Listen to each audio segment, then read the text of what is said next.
Pessoal, nós vamos continuar com a correção de provas do BNDES. E aí nós vamos fazendo ajustes em cima da teoria que você viu ao longo dos vídeos, das videoaulas que a gente apresentou. Nós apresentamos inequações. De forma, pelo menos teórica, na sua forma geral, dentro de funções e gráficos de primeiro grau. E também quando na função do segundo grau fazíamos a análise do sinal da função, aquilo ali também era uma forma de inequação, ou seja, nós interpretamos os intervalos em que a função é positiva, negativa e assim por diante.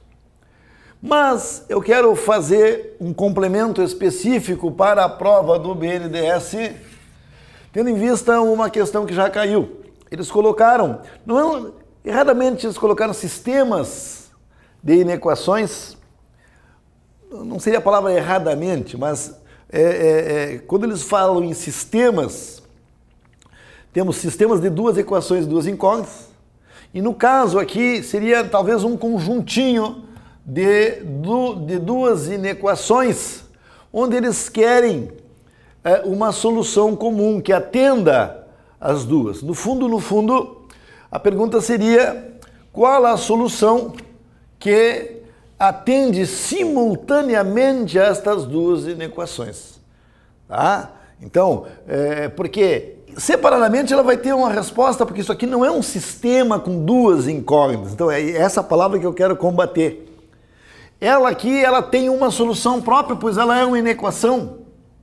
E esta outra também tem uma solução própria, por quê? Porque é uma inequação. Tá? Mas o que nós queremos trabalhar é a hipótese de solução conjunta, ou seja, qual a solução que atende simultaneamente essas duas equações. Isso é outra coisa. Tá? Mas só o que eu vou fazer agora é ensinar a responder a pergunta, porque a teoria já foi dada, não tem nenhuma novidade. Então, por exemplo, aqui, ó, o que eu vou resolver? Eu vou resolver a inequação de cima e vou resolver a inequação de baixo e vou tentar entender a solução. Tá? Então, a pergunta seria: qual os valores de x que atendem simultaneamente a ambas as inequações? Tá? Quais os valores de x que atendem simultaneamente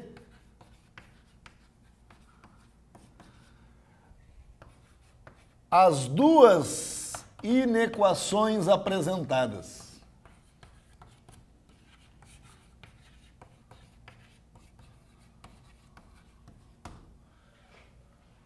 Essa é a jogada, tá? Então, nós vamos imediatamente colocar aqui a resposta. Vou fazer aqui nesse cantinho de cá. Fazer a primeira inequação. 2x, já vou fazer menos x maior que 2 e x maior que 2. Ó. Esta aqui é a solução da primeira inequação. X é maior que 2. E os valores de x maior que 2, se fosse uma inequação única, a resposta seria maiores que 2, de 2 até mais infinito. 2 aberto, porque não é maior ou igual, até mais infinito. Se fosse esta uma única inequação. Então, não tem nenhuma novidade do que a gente já apresentou. A outra aqui, ó, vai ficar 3x menos x menor que 9 mais 1.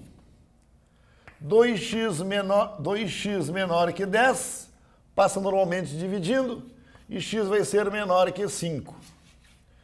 Bom, x menor que 5, se fosse essa inequação, viria de menos infinito até 5, só que o 5 é aberto porque não é menor ou igual a 5. Se fosse menor ou igual a 5, aqui seria um intervalo fechado. Só que vejam, tem valores sim que atendem. Então, os valores de x que atendem simultaneamente as duas equações, vejam, tem que ser maior que 2 e menor que 5. Tá? Então, os valores que atendem as duas equações, vamos colocar que aqui é o 0, aqui é o 2, aqui é o 5, tá? Então tá aqui, ó, seria aberto aqui, então seria esses valores, ó, maiores, x vai ser maior que 2, porém menor que 5. Esses seriam os valores. Só que isso é um intervalo. Então aí nesse intervalo tem infinitos números reais.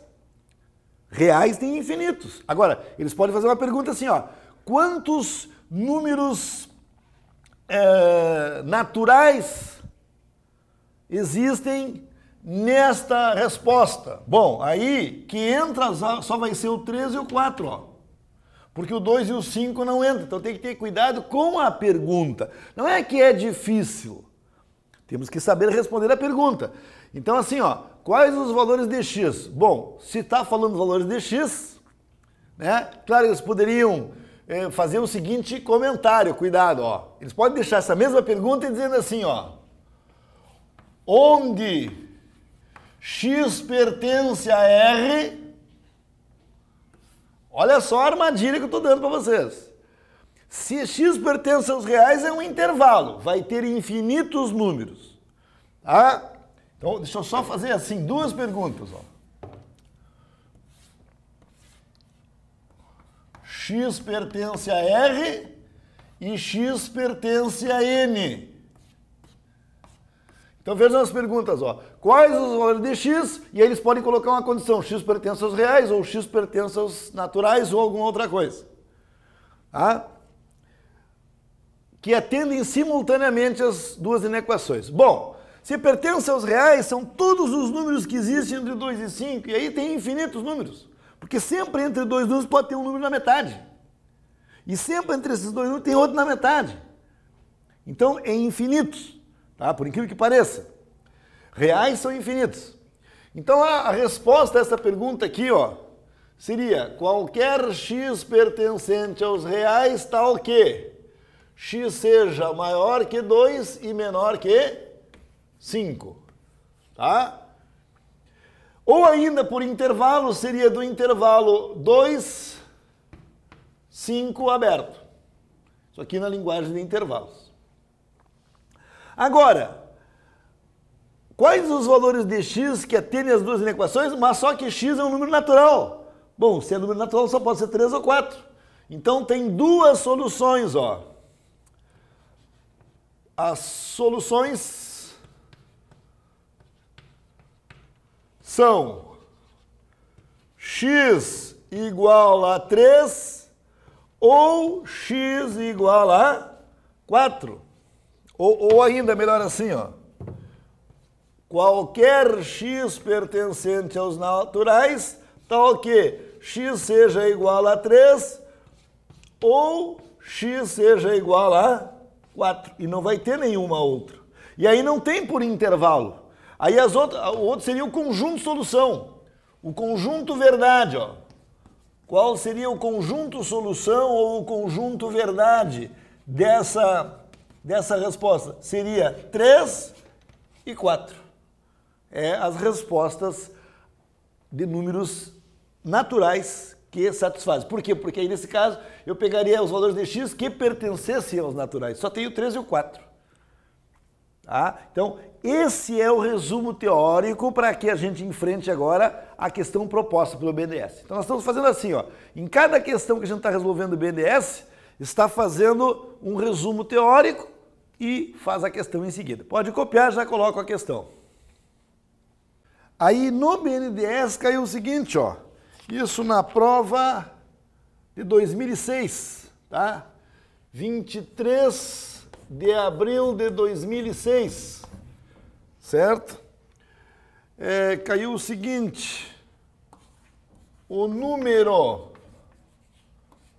de soluções inteiras, olha aí, ó, inteiras do sistema de inequações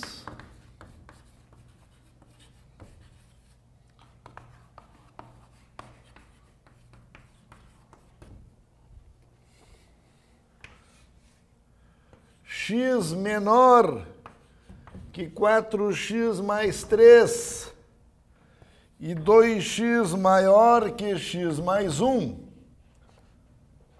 é... E aí na letra A, 0, na letra B, 1, na letra C, 2, na letra D, 3 e na letra E, infinito. Vamos resolver o sistema. Na verdade, não é um sistema, como já falei. São duas inequações independentes. Tá? Então, nós vamos ter o seguinte. Fazer primeiro a da esquerda, que fica mais fácil, a de baixo. Vai ficar, enfim, 2x menos x maior que 1, x maior que 1. Tá? Esta é a de baixo. Agora eu vou ver a de cima.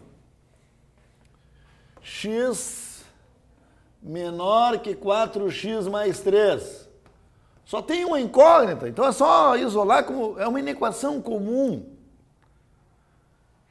Então fica x menos 4x menor que 3, menos 3x menor que 3. Aí, como eu quero saber o x, eu vou multiplicar por menos 1 dos dois lados. Aí nós demos a aula de que quando nós multiplicamos a equação por menos 1, além de trocar o sinal, inverte a desigualdade. E x vai ser maior que 3 dividido por 3, e x vai ser maior que 1. Ah, mas deu a mesma coisa.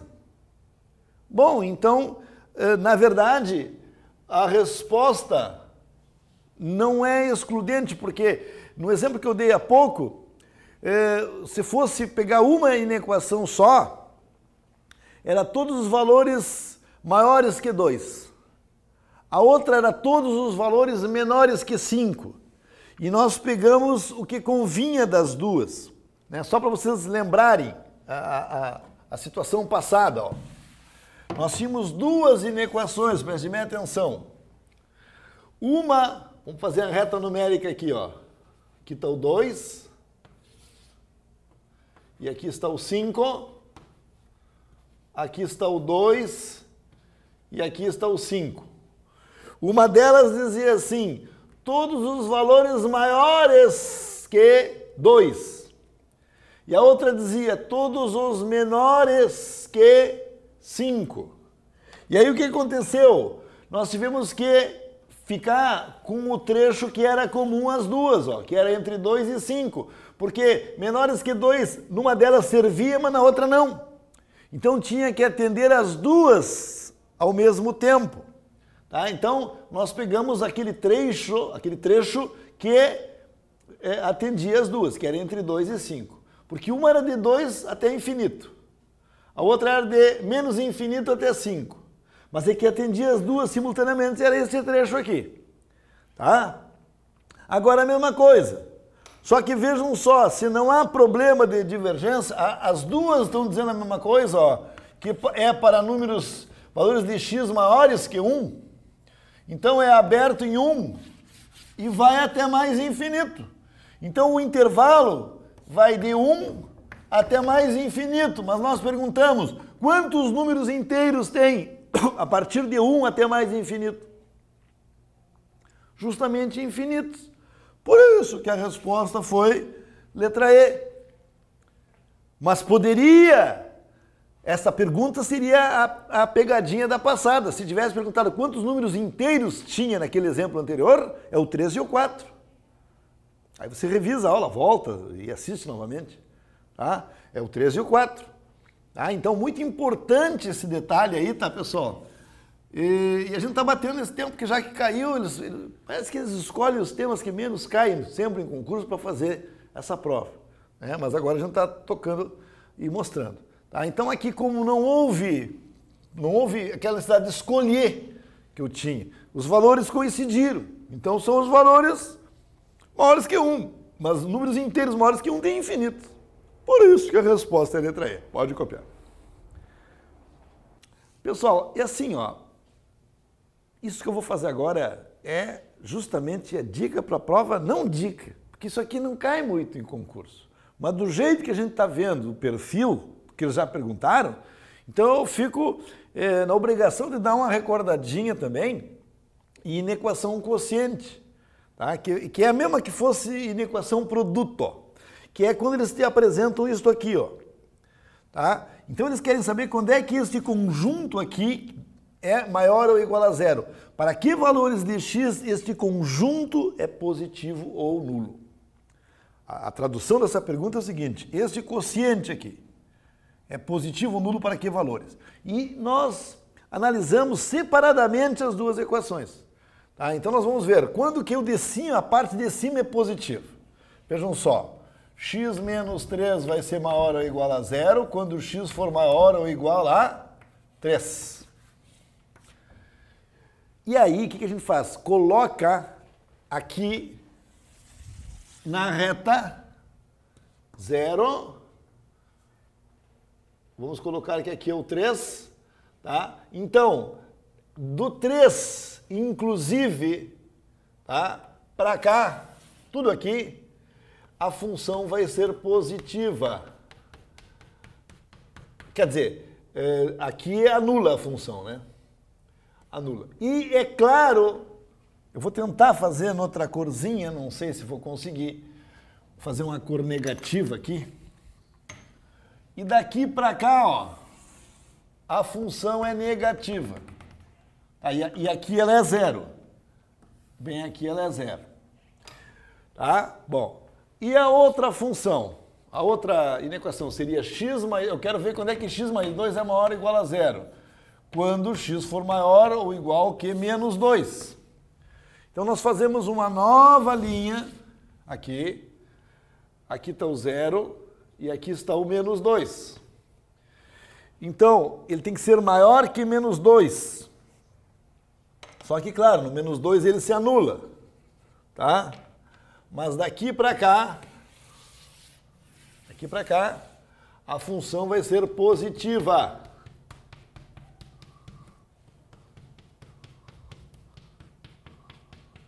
E claro que para cá ela é negativa. Só que tem um problema. O que eu quero saber é o conjunto quando é que é positivo.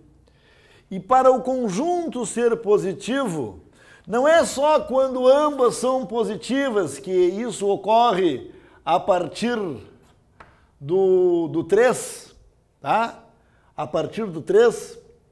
E sim também ocorre se o numerador e o denominador forem ambos negativos, porque aí o conjunto solução vai ser, vejam só, aqui está o menos 2, aqui está o 3. Então aqui, ó, à esquerda de menos 2, a inequação quociente é positiva. E à direita de 3, tá? À direita de 3, a inequação quociente também é positiva. Porque mais com mais dá mais. Mas o de cima sendo negativo e o de baixo positivo, aí não dá. Porque aí, nesta parte toda aqui, ó, aí a função seria, a função quociente, a inequação quociente seria negativa. Então, os valores que nós temos, deixa eu só fazer uma correçãozinha aqui, ó, porque não pode existir zero no denominador, tá? Então, o x não pode ser menos 2, tá? A solução menos 2 aqui não serve, porque não existe, não se define na matemática zero no denominador, tá? Então eu não posso, cuidado com isso, eu não posso incluir o valor menos 2, tá? Porque o menos 2 não dá nada. Se eu substituir isso aqui por zero, não se define, tá? Então o quociente ele vai ser positivo em valores menores que menos 2, eu não posso colocar menos 2, senão aí dá zebra na inequação ali, tá? Mas menores que menos 2 certamente vai dar positivo. E para valores iguais ou maiores que 3. Por quê? Porque ele igual a 3 atende à condição de que a inequação quociente pode ser igual a zero. Se eu substituir por 3, o x por 3, ó, 3 menos 3 dá zero, 0 dividido por qualquer coisa vai dar zero. Então, atende esta inequação quociente aqui. Portanto, a resposta nesse caso seria os valores menores que 2, tá? Então, seria qualquer x pertencente aos reais, tal que x fosse menor que 2, ele não pode ser igual a 2, porque senão vai ter zero no denominador, ou então x seja maior ou igual a 3. E aí, ser igual a 3 torna a inequação zero, mas atende a condição.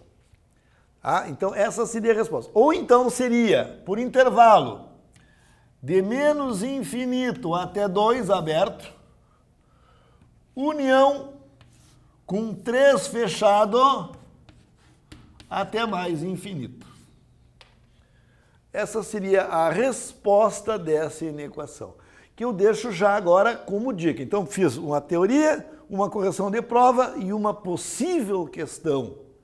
Tá? Então, fica apenas a dica na parte de inequações dentro do nosso encontro de correção de provas do BNDES. Pessoal, nós vamos corrigir uma questãozinha do BNDES que na verdade é de equivalência de capitais. Equivalência de capitais de juros compostos do material que você tem para download no site, referente às aulas de matemática financeira da Caixa Federal. Essa aula é aquela que você encontra na página 47, tá? Então isso aí foi trabalhado nos vídeos que você também tem disponível, tá? Você que comprou o BNDES, tá? Então na página 47 e 48 nós temos equivalência de capitais a juros compostos, tá? Pelo método que se usa na prática. Então eu sugiro que os amigos revisem essa aula, se é que precisam, se não conseguem entender a explicação que eu vou fazer agora, tá?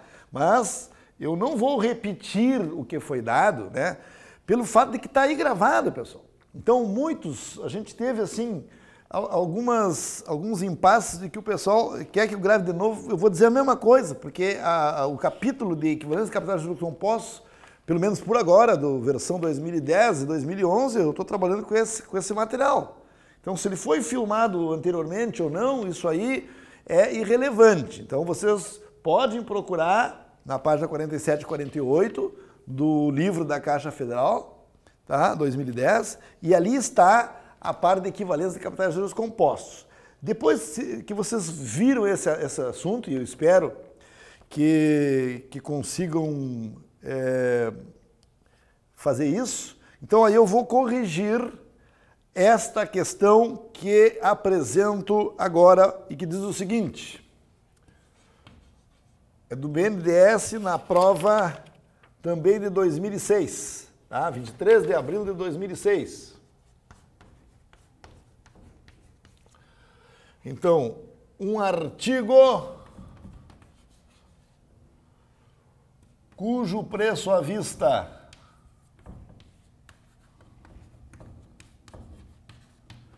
é 210,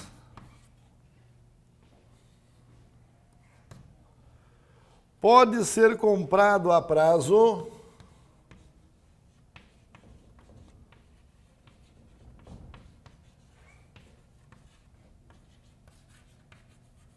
olha só, com 2 pagamentos iguais. Aí anote isso aí que eu estou escrevendo. Anota, não vai ficar... Com 2 pagamentos iguais. E aí eles colocaram 2 pontos. O primeiro no ato da compra. Eu estou escrevendo, às vezes eu já coloco o texto escrito aqui. Eu estou escrevendo para que você escreva também junto comigo. Tá? Então, o primeiro no ato da compra são pagamentos iguais. E o segundo um mês após.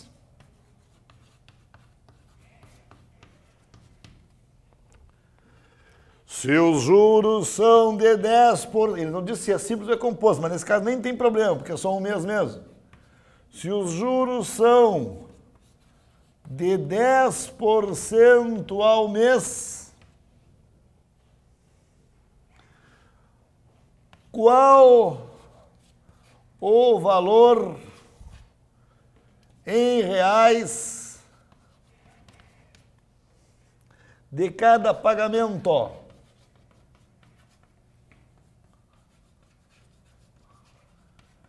E as alternativas que eles nos oferecem são as seguintes.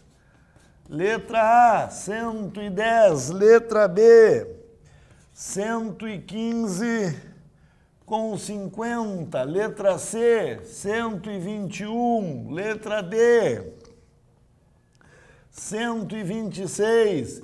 E letra E, 130. Tente fazer, eu já corrijo.